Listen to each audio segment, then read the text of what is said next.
हाय, hello, good morning. कसे आहात सर्व? मी पूजा आणि तुम्हाला माझे ब्लॉग्स आवडत आहेत, माझा आवाज आवडतो आहे. मला खूप सारे DMs येत आहेत, कमेंट्स येत आहेत. सो आजची आमच्या दिवसाची सुरुवात झाली होती स्पेशल कॉफीने आणि ही स्पेशल कॉफी आहे निखिलची फेवरेट. सो मी त्याच्यासाठी ही कॉफी बनवली होती. तो रोज अशीच कॉफी घेतो. 3 सॅचे तो नेसकॅफेचे पॅकेट्स यूज करतो. त्यात थोडंसं पाणी आणि त्यानंतर 1 स्पून शुगर हे सर्व ॲड केल्यानंतर चांगलं मिक्स करायचं. त्यानंतर त्यात पूर्ण कप भरून दूध टाकायचं आणि अशा प्रकारे ती कॉफी बनते अँड इट्स रिअली यम्मी. तुम्हीही ट्राय करा, तुम्हालाही नक्की आवडेल. आणि हो, तुम्हाला माहितीच आहे आज आमची ॲनिव्हर्सरी होती. आजचा दिवस पूर्ण दिवस फोन कॉल्स मेसेजेस यावरच गेला. सर्वजणांचे कॉल्स आलेले, रिलेटिव्स फ्रेंड्सचे हॅपी ॲनिव्हर्सरी आणि हॅपी ॲनिव्हर्सरी. सर्वांना थँक्स बोलण्यातच दिवस जातो. जसं तुम्हालाही माहीत असेल की बर्थडे आणि ॲनिव्हर्सरी यातच जातात. सो मी ठरवलं होतं की आजचा दिवस काहीतरी स्पेशल, भले छोटं सेलिब्रेशन करू बट स्पेशल करूया. सो मी आणि क्रिशिव ॲज युजल इव्हिनिंगला बाहेर पडलो. आम्ही काही सामान कलेक्ट करायला गेलो होतो आणि हो, आम्हाला मॉन्जिनीस भेटलं. लकीली ते दिसलं. मग तिथे गेलो आणि सर्व सामान आम्ही कलेक्ट केलं. जसं की डेकोरेशनचं मिनिमल सामान आम्ही कलेक्ट केलं. त्यानंतर घरी आल्यानंतर क्रिशिव झोपीच गेला आणि येस, क्रिशिव झोपला होता तर मी त्या टाईमचा यूज करून घेतला. मी पटकन डेकोरेशनला लागले.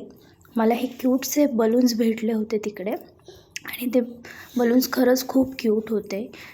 5च होते, आय थिंक सो 75 रुपीजला भेटले होते ते. मी ते पटकन फुलवायला चालू केले आणि ते इतके क्यूट होते. मी पहिले खूप छोटा फुलवला. मला असं वाटलं की मे बी ते फुटायला नको, कारण बलून्स खूप डेलिकेट असतात. बट ते जितके फुलवत होते ते जास्त फुलत होते. आणि हो, इकडे माझं डेकोरेशन तयार झालं होतं. मी छान ते हॅपी ॲनिव्हर्सरीचं लोगोज पण आणले होते, कॅन्डल्स पण आणले होते आणि येस, खूप छान दिसत होतं. ते मिनिमल डेकोरेशन झालं होतं. तोपर्यंत क्रिशिव झोपला होता. सो मग मी स्वयंपाकाची तयारी करून घेतली. आज मी डिनरला पनीर पुलाव बनवलेला आणि तो खूप इझी आणि सिम्पल रेसिपी आहे. तुम्ही नक्कीच मला कमेंट करून सांगा, मी तुम्हाला ती रेसिपी पाठवेल. आणि त्या टाईममध्ये मी पटकन रेडी झाले आणि येस, बेल वाजली, निखिल आला. निखिलने मला बघितलं आणि मी रेडी होते. तर तो बघूनच मला बोलला की पूजा, आपल्याला कुठे जायचं आहे का? Then that type I was like no. नंतर तो बेडरूममध्ये आला आणि त्याने बघितलं.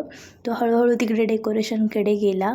बलून्सला हात वगैरे लावला त्याने आणि yes, that balloons was very cute. So त्यालाही ते खूप आवडले आणि तो मला नेहमी बोलतो की पूजा, तू डेकोरेशन करते. ॲक्च्युली मला डेकोरेशन करायला फार आवडतं. घरी कोणाचाही बड्डे असला की आम्ही डेकोरेशन करतो, म्हणजे स्पेशली मी करते.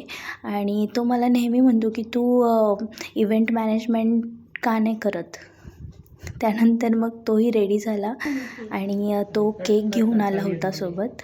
सो आम्ही केक कट केला आणि क्रिशिव केककडे बघत होता. तो एकटक बघत होता, कारण रिसेंटलीच क्रिशिवचा बड्डे झाला आहे आणि त्याला केक म्हटलं की त्याला असं वाटतं की happy birthday to you. But आज त्याच्या मम्मा डॅडीची ॲनिव्हर्सरी होती आणि हो, लास्ट इयरही क्रिशिव आमच्यासोबत होता. तो लास्ट इयर फक्त 15 दिवसांचा होता, कारण 30 नोव्हेंबरला त्याचा बड्डे असतो आणि 16 डिसेंबरला आमची ॲनिव्हर्सरी असते. सो आज आमच्या लग्नाला 2 वर्ष पूर्ण झाले. ही आमची सेकंड ॲनिव्हर्सरी आहे आणि आजही क्रिशिव आमच्यासोबत होता लास्ट इयरसारखंच. लास्ट इयर मला निखिलने खूप छान सरप्राईज दिलं होतं. तो तिकडे माझ्या माहेरी आला होता. रात्री 9:30-10 वाजता तो पोचला होता आणि that time I was very shocked. तेही फोटोज मी तुम्हाला दाखवेल लवकरच. आणि आम्ही तो केक एन्जॉय केला. त्यानंतर आम्ही इथे फोटोशूट केलं. बघा क्रिशिव किती गोड दिसतो आहे आणि किती छान बघतो आहे. त्यानंतर तो खेळत होता. त्या टाईमचा आम्ही फायदा घेतला आणि आम्ही आमचं दोघांचं फोटोशूट करून घेतलं. इवन इफ आम्ही टायमर लावूनच फोटोज काढले. आणि क्रिशिव इकडे छान त्या बलून्ससोबत खेळत बसला होता. आणि आज थंडी खूप होती त्यामुळे तो इतका मी त्याला पॅक करून घेऊन गेली होती तर छान एकदम क्यूट गोंडस बाळ दिसत होता. तसाही क्रिशिव फार गोड आहे. त्यानंतर मग आमचं सेलिब्रेशन वगैरे झालं. पटकन मी किचनमध्ये गेले आणि पनीर पुलाव सर्व केला. आणि हो, आज निखिल मला बोलला की खूप छान जेवण झालं होतं आणि आम्ही पोटभर जेवण केलं. जेवणानंतर आम्ही मूव्ही प्लॅन केला. पण बघा ना, क्रिशिव आम्हाला मूव्ही बघूच देत नव्हता. तो सारखा फिरून फिरून त्या लॅपटॉपसमोर जाऊन उभा राहत होता. निखिल 2 ते 3 वेळा त्याच्याजवळ गेला तर त्याला खूप मस्ती सुचत होती क्रिशिवला. तो खूप हसत होता, ओरडत होता. त्याला आम्हाला मूव्हीज बघू द्यायचा नव्हता. आणि आता एवढी रात्र झाली आहे तरी तो खेळतोच आहे. सो आजचा ब्लॉग तुम्हाला कसा वाटला मला नक्की सांगा. आणि yes, thank you for watching my blogs and keep watching, keep supporting. Thank you.